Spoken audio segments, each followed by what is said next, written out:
Far out at sea, the water was as blue as the petals of the loveliest cornflower, and as clear as the purest glass. But it is very deep, deeper than any anchor cable can reach. Many church towers would have to be placed on top of each other to stretch from the seabed to the surface. Down there the sea folk live. Do not believe, though, that there is nothing but the bare white sand on the seabed. No. The most marvellous trees and plants grow there that have such pliant trunks, stems and leaves that the slightest movement of the water causes them to move as if they were alive. At the very deepest spot lies the Sea King's palace.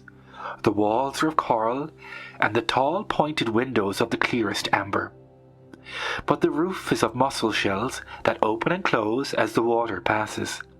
It looks so lovely, for in each of them lie gleaming pearls, a single one of which would be a prize gem in a queen's crown. For many years the Sea King down there had been a widower, but his old mother kept house for him. She was a wise woman, but proud of her high birth. So she always wore 12 oysters in her tail, while all the other fine folk were only allowed to wear 6. Otherwise, she deserved much praise, especially because she was so fond of the small sea princesses, the daughters of her son.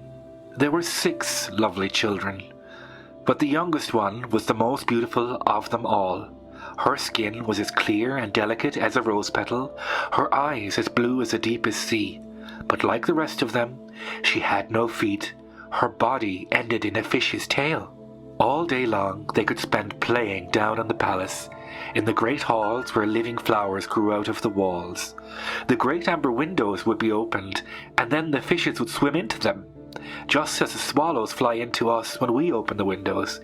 But the fishes swam right up to the small princesses, ate out of their hand, and let themselves be stroked. Outside the palace there was a large garden, with bright red and dark blue trees, with fruit that shone like golden flowers, that blazed like fire in the constantly moving stems and leaves. There lay a mysterious blue sheen over everything down there. It would be easier to believe one was high up in the air and could only see sky above and beneath, rather than believing one was under the sea. When the sea was calm, one could make out the sun. It seemed to be a purple flower with its entire light streaming out of the calyx. Each of the small princesses had her own little plot in the garden, where she could dig and sow as she wanted. One gave her flower plot the form of a whale, another preferred hers to look like a little mermaid, but the youngest princess made hers completely round like the sun, and only had flowers that shone red like it did. She was a strange child, quiet and thoughtful, and while the other sisters added the most remarkable things they had taken from stranded ships as decoration, all she wanted to have, apart from the rose-red flowers that resembled the sun up above, was a beautiful marble statue. It was of a fine-looking lad, carved out of clear white stone, and left on the seabed after a ship had foundered. At its base she planted a rose-red weeping willow. It grew splendidly, and hung with its fresh branches over the statue, down towards the blue seabed, where its shadow appeared to be violet and in motion, just like the branches. Nothing made her happier than to hear about the human world above them. The old grandmother had to tell all she knew about the ships and cities, people and animals, and what seemed especially delightful to her was that up on the earth the flowers had a scent, for they did not down on the seabed, and that the forests were green, and that the fish that could be seen between their branches could sing so loudly and sweetly that it gladdened the heart. It was the small birds that the grandmother called fish, for otherwise the sisters would not be able to understand her, as they had never seen a bird.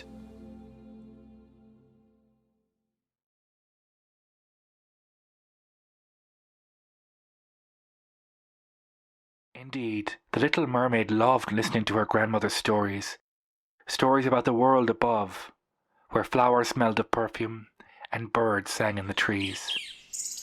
On your 15th birthday, said the grandmother, you will be allowed to swim up to the surface and sit on the rocks in the moonlight. Then you will see ships, towns, and forests. The eldest princess would soon be 15, but the rest were younger, and it would be a long time before the little mermaid the youngest of them all, had her chance to see the world. At night she could think of little else, and would stand gazing upwards through the dark blue water. She would see the pale moon and the twinkling stars and watch the fish as they swam. When a black shadow went gliding overhead, she knew it might be a ship full of people. She would stretch up her arms toward it. On the eldest mermaid's birthday, she swam to the surface of the sea. When she returned, she told them all she had seen. "I lay on a sandbank in the calm sea," she said, "and gazed at a city with shining lights. I heard music playing, and people talking, and church bells ringing." The youngest mermaid went to the open window and looked up toward the surface. She thought about the busy city and imagined she could hear the church bells. In a year's time, it was the second sister's turn to swim to the surface. She told her sisters about the sunset that turned the sky gold, the clouds violet, and the sun rose red. The third sister swam up a river and saw vine-covered hills, woods, and castles. She heard birds singing and felt the warm sun and saw human children playing in the water. She swam towards them to join in, but they ran away and a dog barked fiercely at her. The younger mermaid longed to see the beauty of the setting sun, but most of all, she wanted to watch the human children playing. The fourth sister rose in the middle of the ocean and watched dolphins turn somersaults, whales blow fountains of water, and ships sailing by. It was winter when the fifth sister's turn came. Huge icebergs, bigger than cathedrals built by humans, floated like diamonds in the green sea. She sat on the biggest of them and let the wind blow her long hair. She watched the ships begin to go faster as they sailed past, almost as though they were frightened of her. Towards evening, red and blue lightning lit the dark sky and illuminated the icebergs lifted high by the dark waves. All five sisters were enchanted by the beauty of what they had seen above the sea. But even so, they agreed that their own sea world was even more beautiful. In the evenings, they would hold hands and rise to the surface singing. If a storm arose, they would swim down with the sinking ship and sing sweetly to the sailors not to be afraid of the world below. But the sailors mistook the singing for the howling of the wind and drowned without seeing the sea kingdom. And all the time, the youngest sister watched and wanted to cry. But she couldn't, because mermaids have no tears. "How I wish I could be 15 at once," she sighed. "I know I shall love the world and all the people in it." At long last, the little mermaid's 15th birthday arrived. "Well, now you are grown up," said the grandmother, as she put a headdress of pearls shaped like lilies in her hair, and servants fastened 8 oyster shells to her tail to show that she was a princess. The little princess complained that the shells hurt and the headdress was heavy, but, as her grandmother told her, pride must suffer pain. As she lifted her head above the waves for the very first time, the sun was just setting and there were golden fringes around the pink clouds. A ship lay still on the calm sea. The little mermaid could see sailors sitting on deck and hear music and singing. When it was dark, hundreds of coloured lanterns were lit, and the little mermaid swam up to a cabin window and peeped inside.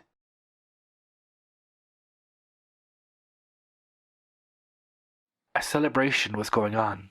She saw people dressed in fine clothes and a handsome boy with large dark eyes.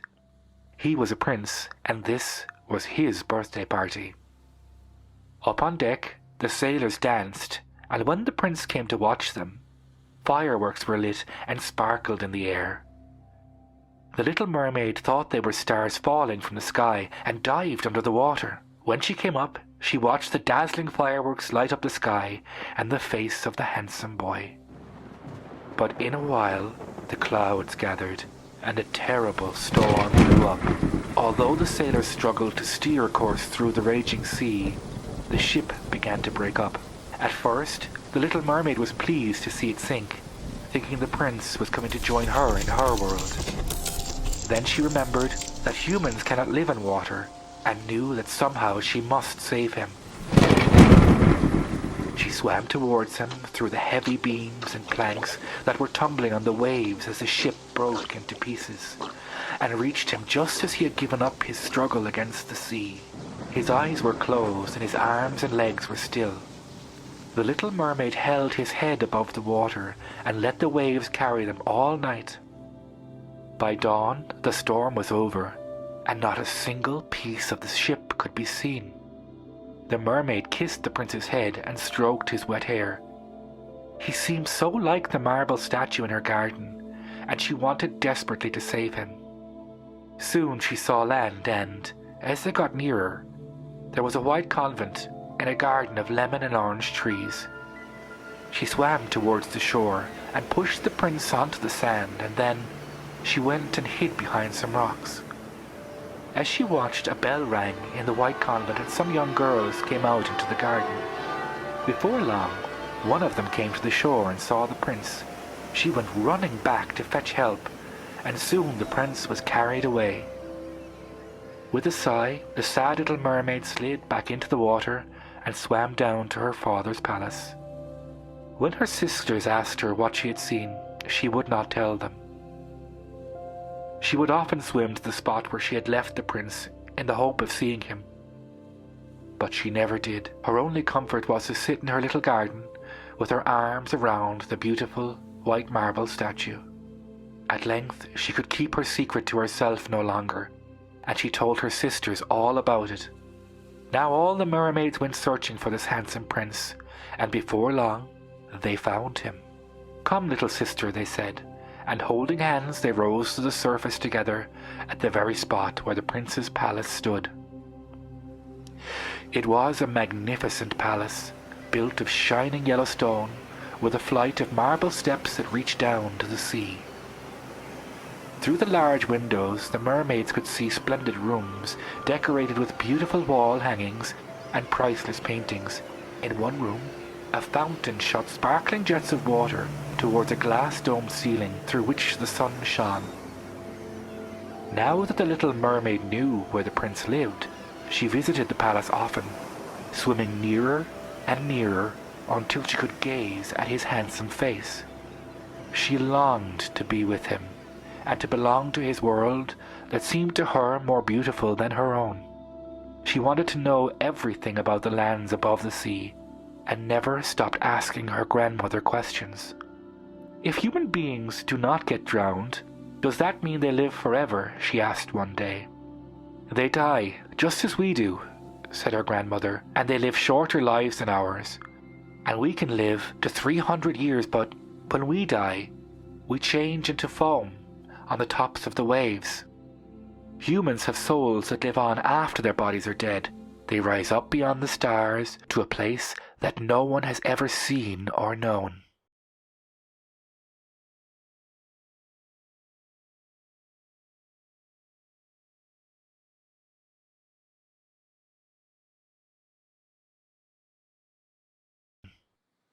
"I would happily change my long life for just one day as a human being, if I had the hope of seeing that wonderful place," said the mermaid sadly. "Is there nothing I can do to have a soul?" "Nothing," said her grandmother, "unless a human loves you enough to marry you and get the blessing of a priest. Then the human soul will enter your body and give you a soul of your own. But that could never happen, unless you change your mermaid's tail into human legs." That night there was a grand ball in the Sea King's palace. It was lit by hundreds of blue flames flickering in gigantic seashells. They shone through the glass walls, lighting up the sea all around and attracting countless tiny fishes whose rainbow colours flashed and sparkled like liquid silver. The mermaids and mermen danced the night away to the sound of their own sweet singing.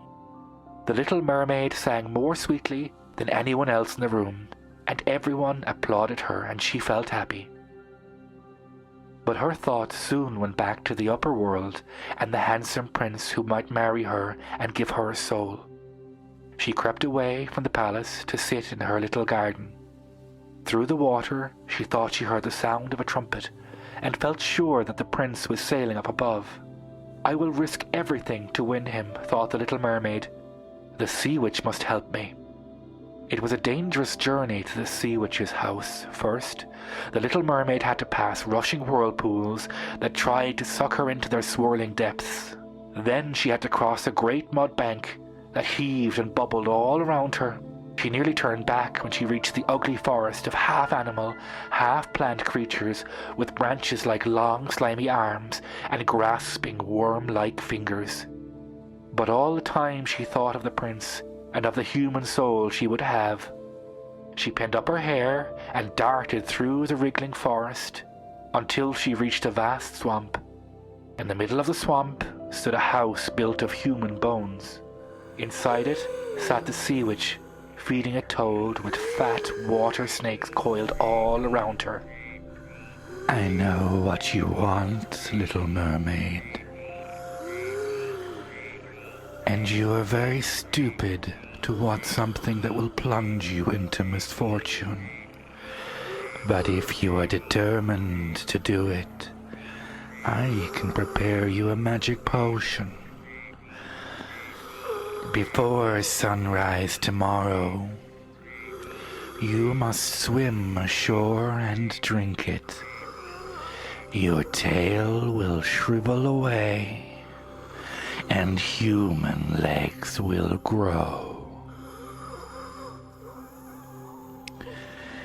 But it will be agony, as if a sharp sword is being thrust through you. When you walk, you will move like a beautiful dancer. But every step you take will be like treading on sharp knives. Are you prepared to suffer so much for a handsome prince and a human soul? I am, said the little mermaid in a trembling voice. But be warned. Once you have human form, you can never be a mermaid again. But if the prince does not fall in love with you and marry you with a priest's blessing, you will never obtain a human soul. If he marries another, your heart will break, and the very next day you will dissolve into the foam on the sea.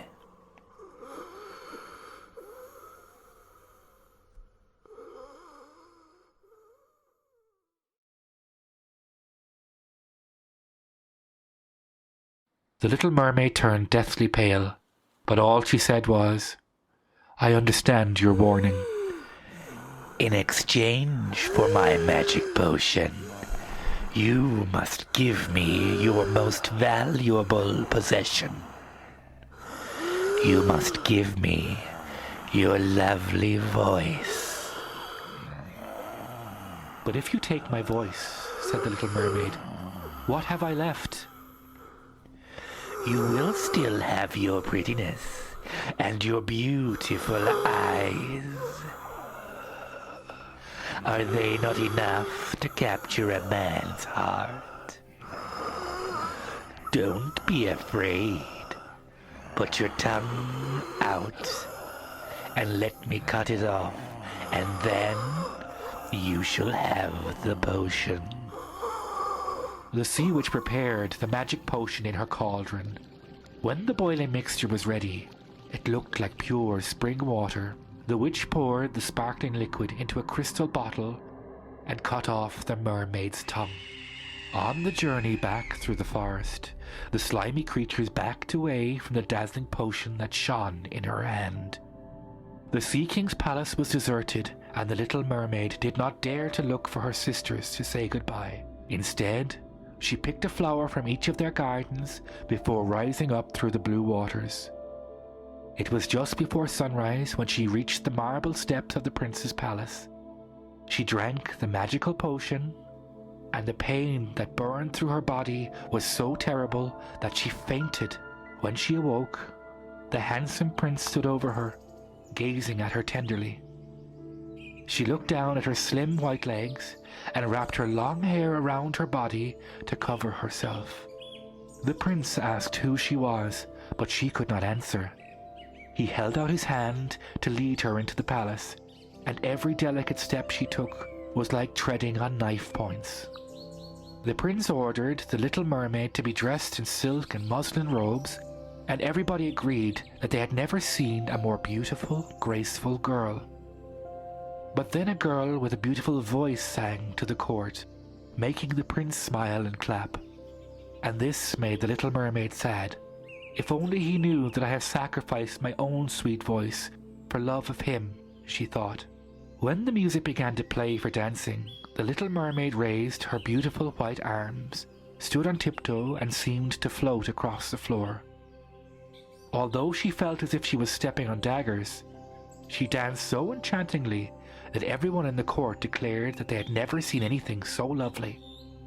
The delighted prince never took his eyes off of her, and said that he would never part with her, his little creature from the seas. They spent their days together, riding through the perfumed forests where the little birds sang amongst the cool leaves. They climbed mountains together until they could see the clouds rolling beneath them. Although her tender feet bled, she only laughed at her sufferings. At night, while other people slept, the Little Mermaid sat on the marble steps and bathed her poor burning feet in the cool seawater. One night, her sister swam to the surface hand in hand and floated over the water towards her, singing. They told her how much they missed her. Once, in the distance, she saw her old grandmother and the Sea King with his crown upon his head, stretching their arms out towards her, but neither of them would venture near the shore. Each day she grew fonder of the prince, and he loved her, as though she were a favourite child. But if he married someone else, she would never have a human soul, and would melt into foam the day after his wedding.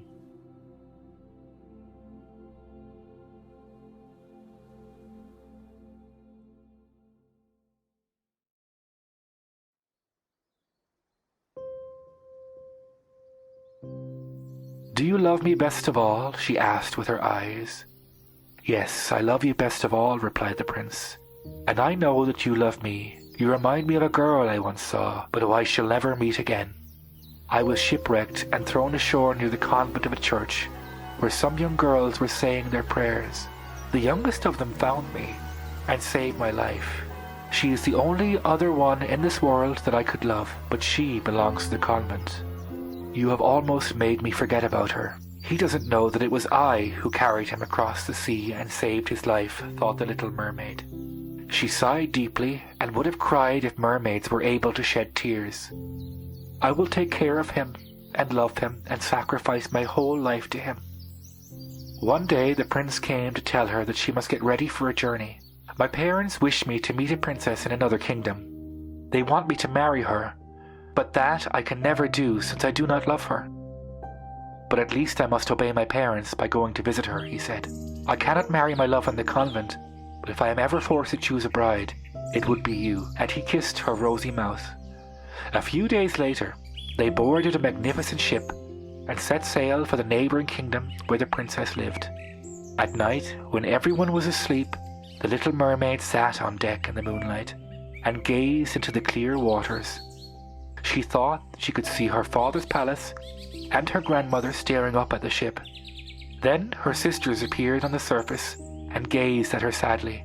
She waved and smiled to tell them she was happy. Next morning, the ship arrived in the neighbouring king's capital city. For many days, the prince and his court were entertained with feasts and balls. The princess had not yet arrived, as she was travelling from far away. When at last she arrived, the prince could not believe his eyes. "It is you!" he cried. "You are the girl who rescued me from death on the shore." The princess blushed and nodded.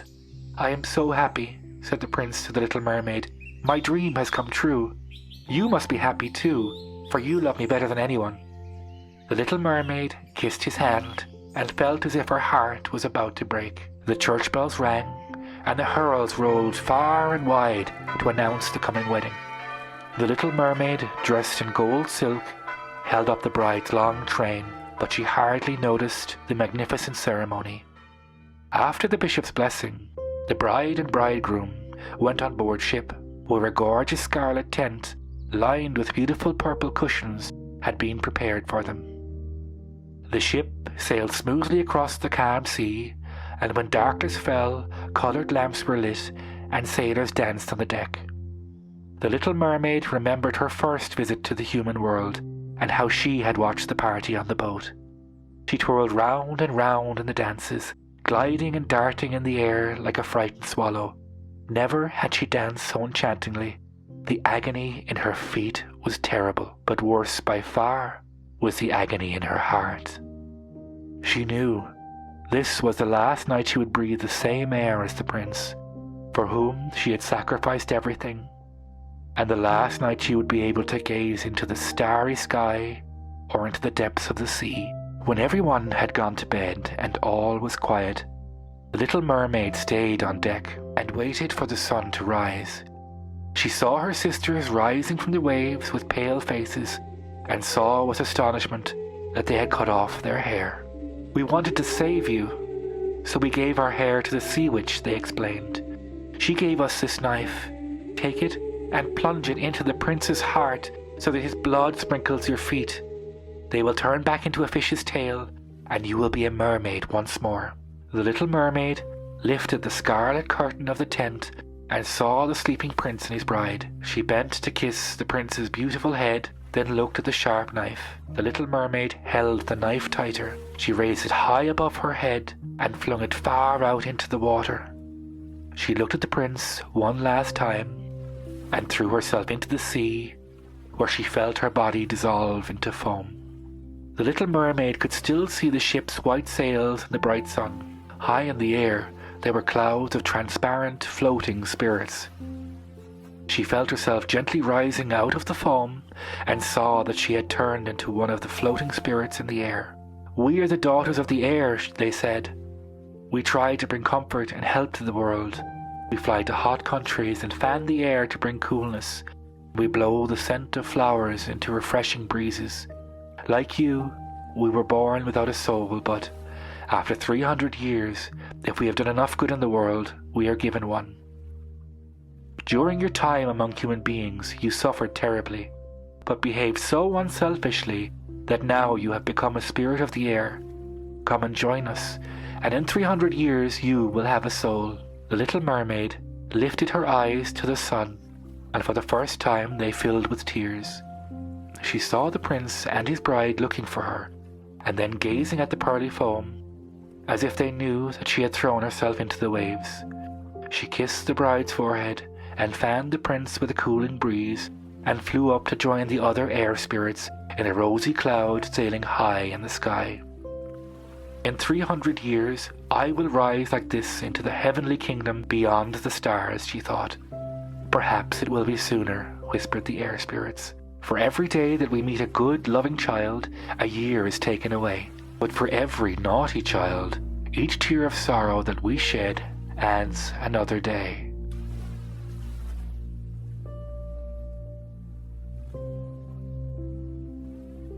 That's the end of The Little Mermaid by Hans Christian Andersen, and I hope that all the children out there are being very good so that the air spirits' time on this earth is limited and they can go on to pastures new. The end.